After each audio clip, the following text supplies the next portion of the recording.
Queremos novamente saudar a Igreja do Senhor com a paz do Senhor, essa paz que excede todo o entendimento. Que o Senhor Jesus possa lhe abençoar grandiosamente, poderosamente essa noite. E cremos, irmãos, que assim Ele fará, porque Ele é fiel. Sua palavra nunca voltou vazia, mas sempre fez aquilo para o que ela foi enviada. Queremos meditar com a Igreja do Senhor esta noite, no Evangelho de Mateus, capítulo de número 11, a partir do verso 1. Evangelho de Mateus, capítulo 11, a partir do verso 1. Faremos a leitura somente dos 6 primeiros versículos nesse momento. Evangelho de Mateus, capítulo 11, verso 1 ao verso de número 6. Amém? Você se encontra com a sua Bíblia, você pode acompanhar a leitura. Assim diz a palavra do nosso Deus. E aconteceu que, acabando Jesus de dar instruções aos seus 12 discípulos, partiu dali a ensinar e a pregar nas cidades deles. E João, o Batista, ouvindo no cárcere falar dos feitos de Cristo, enviou 2 dos seus discípulos a dizer-lhe: És tu aquele que havia de vir, ou esperamos outro? E Jesus respondendo, disse-lhes: Ide e anunciai a João as coisas que ouvis e vedes. Os cegos veem, os coxos andam, os leprosos são limpos, e os surdos ouvem, os mortos são ressuscitados, e aos pobres é anunciado o Evangelho. E bem-aventurado é aquele que não se escandalizar em mim. Amém, igreja? Somente até aqui. Você que leu de pé pode tomar agora o seu assento. Irmãos, estamos aqui diante de uma leitura bíblica, de um texto bíblico que ele tem um questionamento, uma pergunta feita por João Batista a Jesus que é muito intrigante.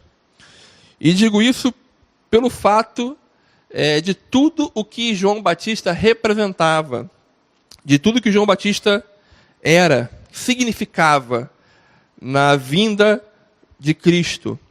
Bem sabemos que João ele era o precursor do Messias, seu primo, filho de Isabel, de Zacarias, que nasceu um pouco antes de Jesus. E ele tem todo um significado, todo um papel na vinda do Messias. E quando nós lemos João perguntando através dos seus discípulos e questionando a respeito da identidade de Jesus, se era realmente ele o esperado ou eles deveriam esperar outro, realmente essa pergunta é muito intrigante. E não é à toa que ela divide alguns intérpretes bíblicos. O primeiro grupo de intérpretes bíblicos, eles acham que essa pergunta de João não foi uma pergunta que de fato representava dúvida. Para esse grupo de intérpretes bíblicos, eles acham que João apenas queria direcionar os seus discípulos a Jesus. Ele queria levar os seus discípulos a Cristo porque ele percebeu que a sua missão já tinha acabado. Ele percebia, segundo esse grupo de intérpretes bíblicos, que chegou o momento de ele passar o bastão, né? Sua missão está cumprida, então o seu objetivo, o seu propósito agora, segundo esse grupo, era passar os seus discípulos para aquele para o qual ele apontava, que seria o Cristo. João veio como precursor do Messias, como preparador do seu caminho. Então, ele percebendo o seu fim, ele agora faz os seus discípulos irem até Jesus com esta pergunta, mas para que de fato eles fossem e vissem com seus próprios olhos o que Jesus mesmo realizava e ali ficassem com Jesus, não mais retornando a ele. Até porque, segundo esse grupo de intérpretes bíblicos, como que poderia João Batista ter dúvida a respeito da identidade do Messias? Para esse grupo seria quase que impossível João ter tamanha descrença ou tamanha dúvida, já que João, como eu disse, ele representa muito nessa vinda do Messias, deveria ser o seu precursor. Eu gostaria de ler alguns textos bíblicos com os irmãos, aqui mesmo no Evangelho de Mateus, só que no capítulo 3, vocês vão perceber que João ele tinha plena consciência da sua missão. Olha o Evangelho de João, capítulo 3.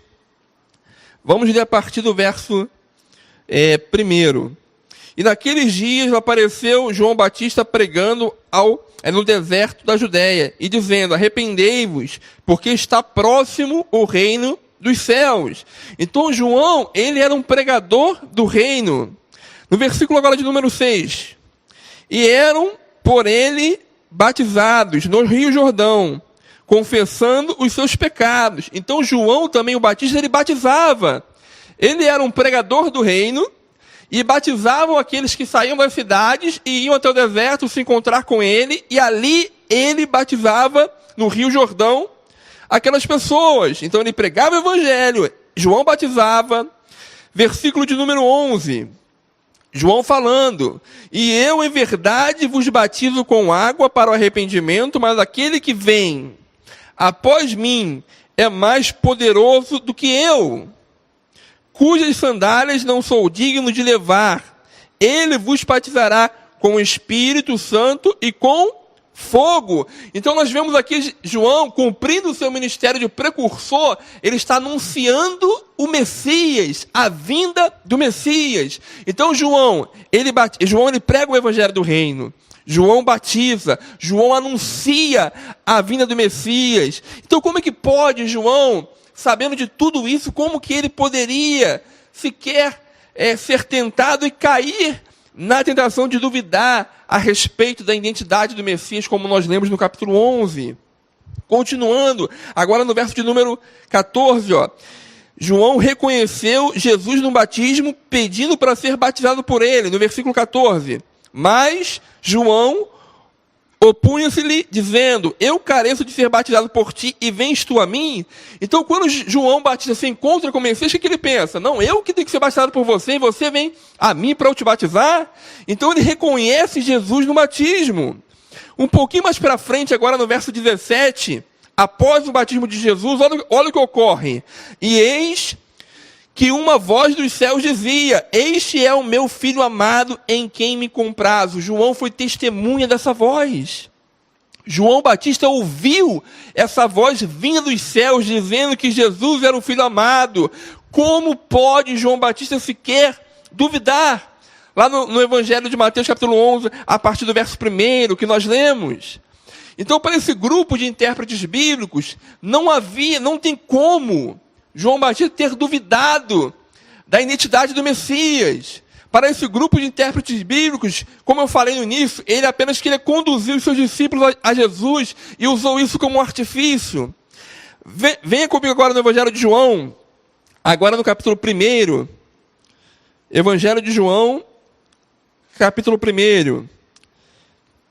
Então, irmãos, eu estou falando aqui como esse grupo de intérpretes que interpretam que João não estava duvidando da identidade de Jesus, porque ele não tinha motivos para duvidar, devido ao que nós temos lido.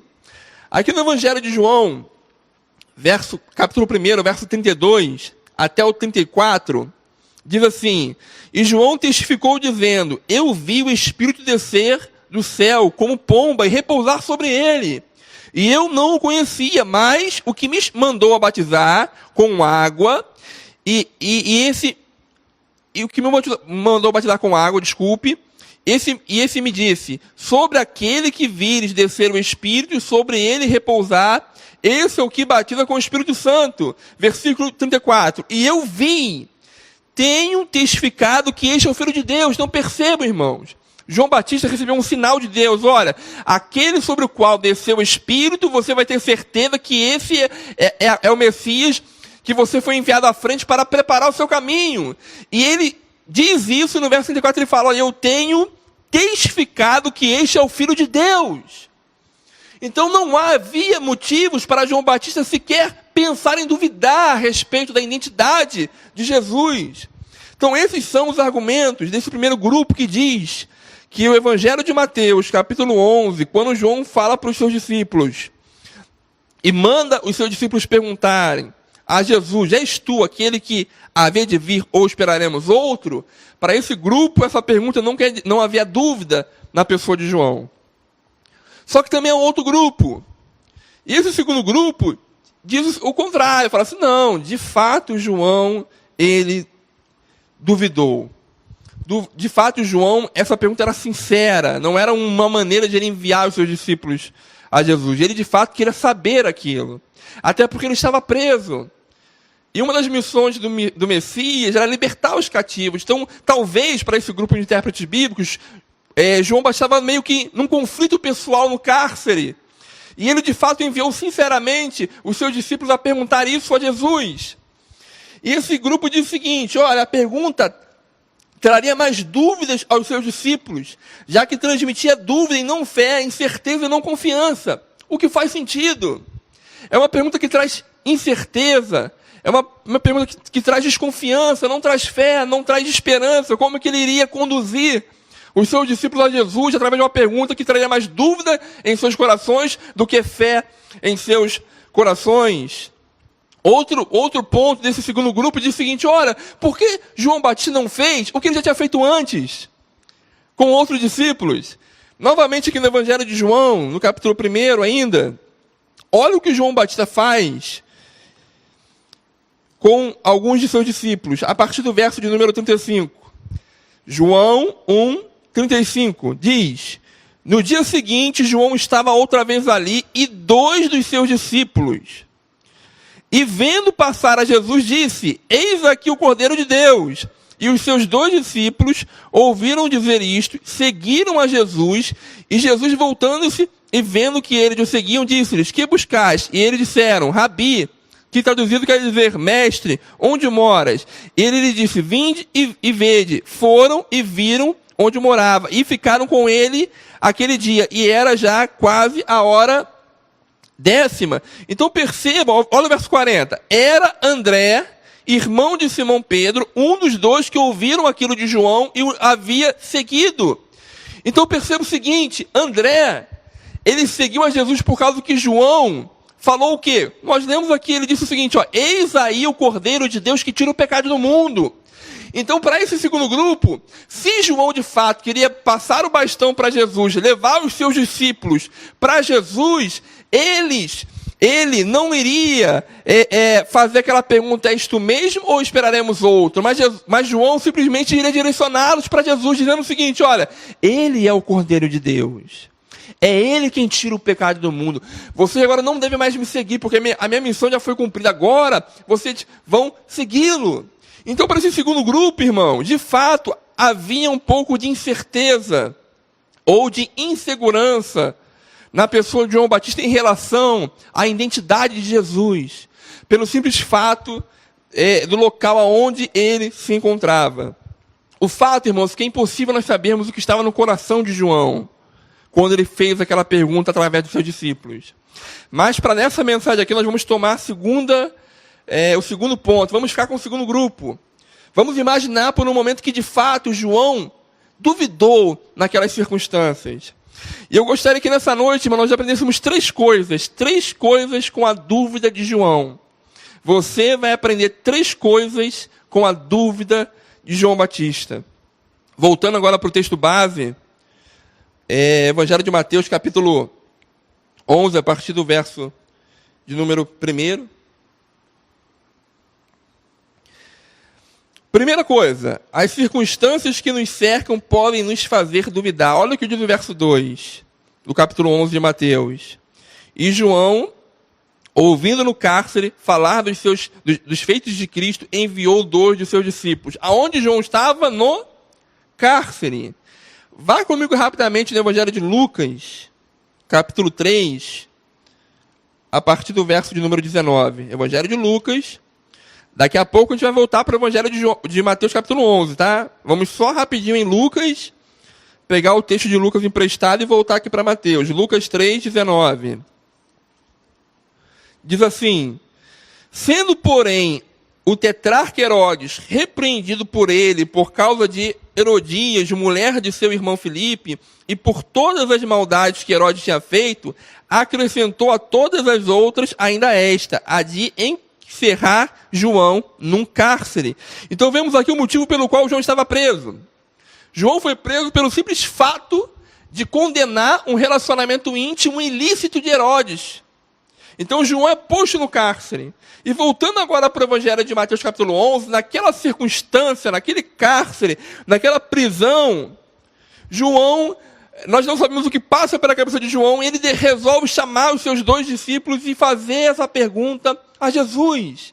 Então a primeira coisa que nós podemos aprender com a dúvida de João Batista, é que as circunstâncias que nos envolvem, que nos cercam, elas podem nos fazer duvidar. João estava no cárcere, estava numa prisão, e essa prisão, esse cárcere, o fez duvidar da sua própria missão, a missão da qual ele fazia parte, o fez duvidar da identidade de Jesus. Eu quero deixar essa reflexão para a igreja do Senhor essa noite. Qual tem sido as suas prisões? Quais têm sido as suas circunstâncias? O que tem te envolvido? O que tem te feito duvidar? O que tem te feito duvidar até mesmo da sua própria identidade, quem você mesmo é como um cristão, como um filho de Deus, como João Batista era o precursor do Messias. Qual tem sido as suas prisões, as suas circunstâncias que tem feito você duvidar?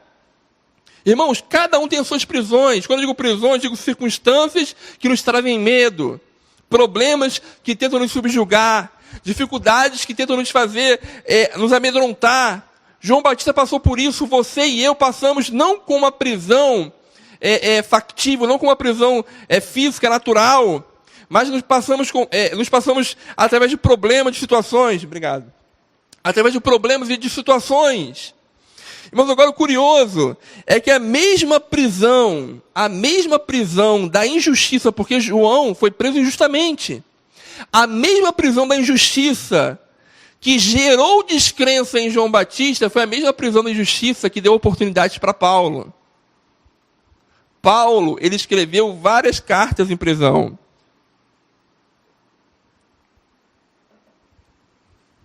Paulo escreveu várias cartas em prisão.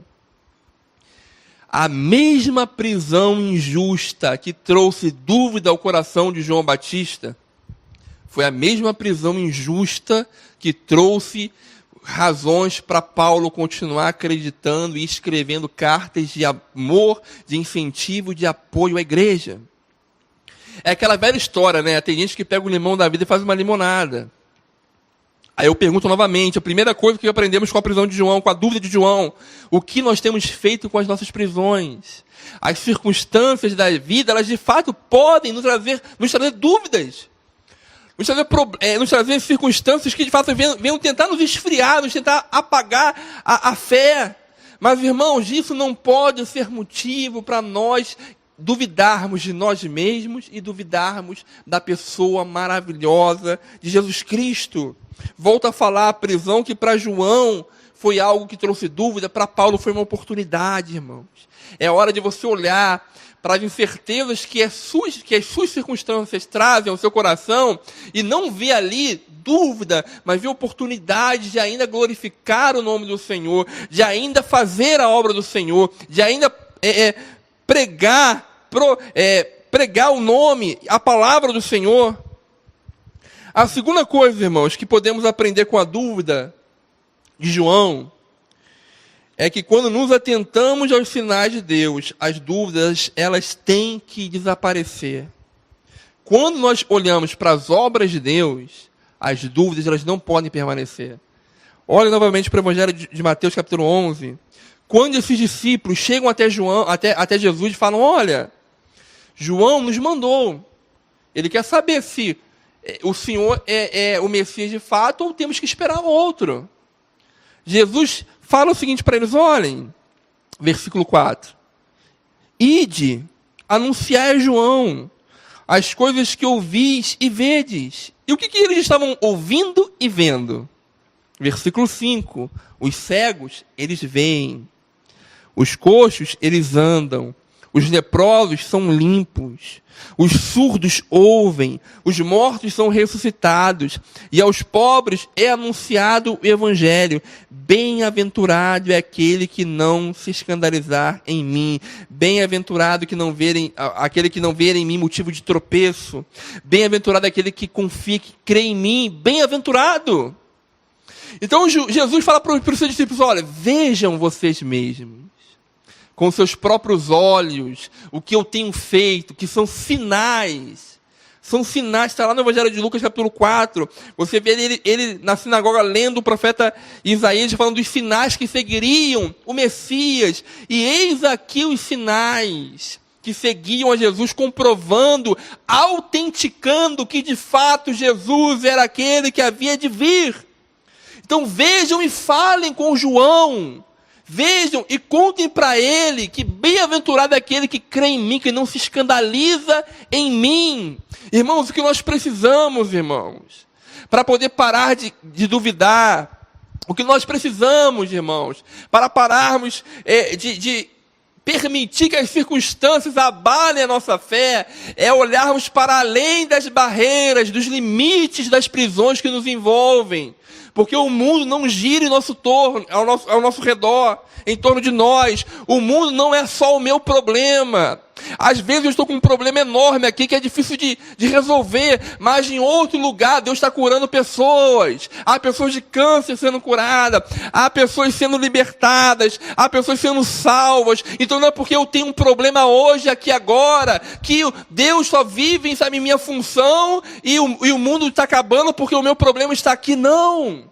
Deus ainda é o mesmo, Deus não mudou, jamais vai de mudar. Vejam, vá além das barreiras da prisão que te envolve, porque além delas, há muito milagre acontecendo. Há muita obra de Deus sendo realizada. Talvez você está nesse momento com o coração descrente. Talvez você está nesse momento, não numa prisão, num calabouço como João estava, prestes a perder o pescoço, mas você está numa prisão domiciliar, não sai de casa já há mais de um mês, está se sentindo aprisionado, e isso talvez tenha mexido com a sua fé. Talvez você começou muito empolgado aqui nos cultos, através da página da igreja, talvez hoje você nem está assistindo mais direito, coloca o celular longe, em cima de um local, e quando dá para ver, às vezes você está lá fazendo comida com o celular. Não permita que qualquer circunstância te impeça de cultuar a Deus. Não permita que nenhuma distância te impeça de adorar o Senhor. Não permita que os teus calabouços, as tuas prisões, ofusquem a sua fé. Há muito mais de Deus além dos limites dos nossos problemas. A segunda coisa que aprendemos com a dúvida de João, com a incerteza de João, é que quando nós nos atentamos aos sinais de Deus, as dúvidas, elas desaparecem. Somente indo além das paredes das prisões em que estamos, podemos ver melhor a ação, a atuação de Deus. Traga à sua memória aquilo que pode te dar esperança. Traga à sua mente, ao seu coração, que pode trazer esperança de novos dias, de dias melhores, porque após o dilúvio, houve o arco-íris da promessa. Após a luta, a dificuldade, a calamidade, nós veremos o sinal da promessa de Deus. Nós precisamos nos manter firmes, precisamos estar diante de Deus, para que quando tudo passar, a nossa fé estar firme diante do Senhor. Como diz o texto bíblico, porventura encontrarei fé quando eu voltar à terra, ele encontrará fé na terra quando ele voltar, que ele vem encontrar em mim e você. E a terceira lição que podemos aprender com a dúvida de João é que Deus continua acreditando em nós, mesmo quando nós ainda duvidamos. Aqui no Evangelho de Mateus capítulo 11 ainda, um pouquinho mais para frente, depois que os discípulos vão e voltam para João para poder levar a notícia de que de fato Jesus era o Messias, Jesus parece que ele para o seu sermão, né, porque ele fala no verso de número primeiro ali que ele estava... Vamos ler o primeiro novamente, capítulo 11, verso 1. E aconteceu que, acabando Jesus de dar instruções aos seus discípulos, aos seus 12 discípulos, partiu dali a ensinar e a pregar nas cidades deles. Então Jesus estava pregando quando os discípulos de João chegaram com aquela pergunta. Só que quando os discípulos foram embora, Jesus mudou o assunto da sua pregação, do seu ensino.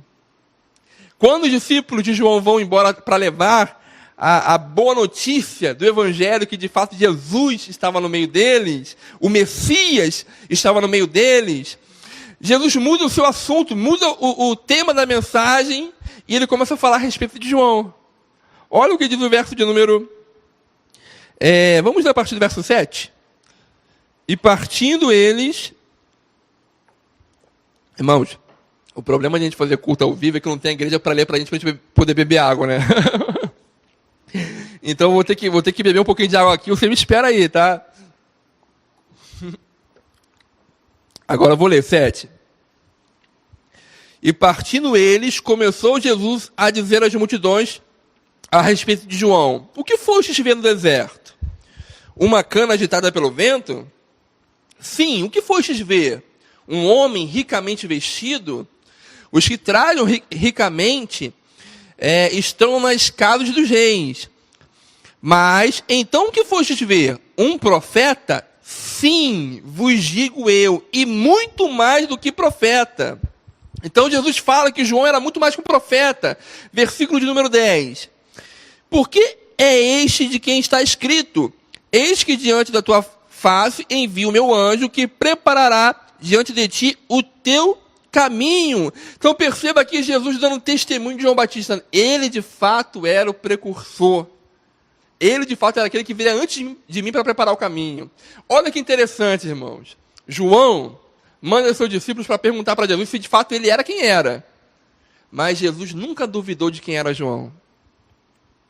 Jesus nunca duvidou quem era aquele que viria antes dele. E João duvidou de quem era aquele para o qual ele estava preparando o caminho.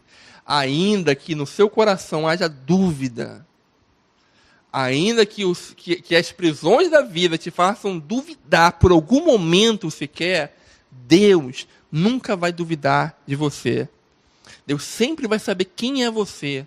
Deus sempre sabe quem foi aquela pessoa que Ele salvou naquele dia, naquele momento. Deus sabe ainda o momento que Ele te encheu com o Espírito dEle. Deus sabe, está guardadinho no coração de Deus aquele dia que você se batizou, que você entregou sua vida para Ele. Deus nunca se esqueceu daquele momento de louvor, de adoração que você deu para Ele, daquele momento que você se derramava diante dele em oração, se rendia diante do altar dele, adorava ele na igreja, na sua casa. Ele jamais esqueceu de nenhum momento desse que ele teve contigo. Você pode até esquecer, pode até duvidar, pode até ter dúvidas no teu coração, mas ele nunca vai esquecer, vai duvidar de quem é você. Ele ainda te conhece. Continuando aqui no verso de número 11... Em verdade vos digo que entre os que de mulher têm nascido, não apareceu alguém maior do que João Batista, mas aquele que é o menor no reino dos céus é maior do que ele. Então Jesus fala o seguinte: olha, de toda a lei, todos que nasceram de mulher até agora, nenhum deles foi maior do que João Batista. E até João Batista duvidou. Até no coração do maior homem, segundo o testemunho do próprio Cristo, houve dúvida. Não estou aqui fazendo uma apologia, um incentivo da dúvida, não. Mas estou falando para você que se hoje há dúvida no seu coração, se hoje há incerteza no seu coração, se essas lutas, essas dificuldades têm te feito duvidar, têm te tornado um descrente, irmãos, ainda há esperança para você. Porque talvez você olhe para si e pense: não há esperança para mim, eu não creio mais, não consigo acreditar mais, não consigo ver mais esperança, não consigo ver além dessa minha prisão. Eu falo para você, ainda há esperança para você. E quem dá testemunho de você é o próprio Senhor Jesus. Ele ainda te conhece. Ele ainda sabe quem é você. E esses momentos de adoração, de intimidade com o Senhor, de leitura bíblica, de derramamento diante do Senhor que você já teve com Ele, Ele quer ter novamente contigo. Ele quer novamente ter essa intimidade com você. Ele quer novamente te encher. Ele quer novamente falar contigo. Lembra que você ouvia a voz dele? Lembra que ele falava contigo, você ouvia a voz dele de maneira audível no seu coração, e você ia lá e executava segundo os propósitos do Senhor, e dava tudo certo, porque foi ele quem falou para você? Você lembra disso? Ele quer voltar a falar contigo. Ele quer voltar a ouvir a sua voz em oração. Ele quer voltar a ter o prazer de responder à tua oração. Ele quer voltar a ter o prazer de receber uma glorificação sua quando a sua oração é respondida. Ele quer voltar a ter intimidade contigo. Saia dessa prisão. Saia dessa luta que te envolve. Saia disso, largue isso. Deus é muito maior do que isso. Ele vai muito além disso tudo. Ele quer ir aonde você está nesse momento. Nesta hora que você está na sua casa, talvez ouvindo essa mensagem, querendo se entregar para Jesus. Se entregue nesta hora. Se sua vida tem sido somente uma prisão, se você só tem visto só lutas, dificuldades e problemas, não vou te prometer que esses problemas vão passar da noite para o dia, não. Mas eu vou te prometer que você, como Paulo e Silas, vai ter prazer para cantar louvores à meia-noite, mesmo no cárcere. Porque o que vai mudar não é a prisão que está à sua volta, o que vai mudar é o seu coração. Um coração do adorador diante da luta, diante da dificuldade, diante do problema. Ele quer te dar esperança, paz, perspectiva de um novo amanhã, perspectiva de futuro. Nós vamos adorar o Senhor com cântico. Agora eu quero orar por você. Quero orar por você. Você vai adorar com esse louvor e nós vamos orar por você. Deus, Ele quer te reencontrar nessa noite. Deus quer novamente falar ao teu coração essa noite. Deus quer novamente ter um momento de adoração, receber esse momento de adoração. Deus quer novamente ter um encontro contigo. Vamos adorar o Senhor. Adora o Senhor na sua casa, onde você estiver. Feche os seus olhos, fique de pé, se entrega ao Senhor. Você que está aceitando o Senhor nessa noite, dobra o seu joelho, que eu vou orar por você também. E depois você vai colocar nos comentários aí que você de fato aceitou Jesus, porque Jesus tem poder para te salvar essa noite e mudar a tua vida. Ele é poderoso para isso. Vamos adorar o Senhor.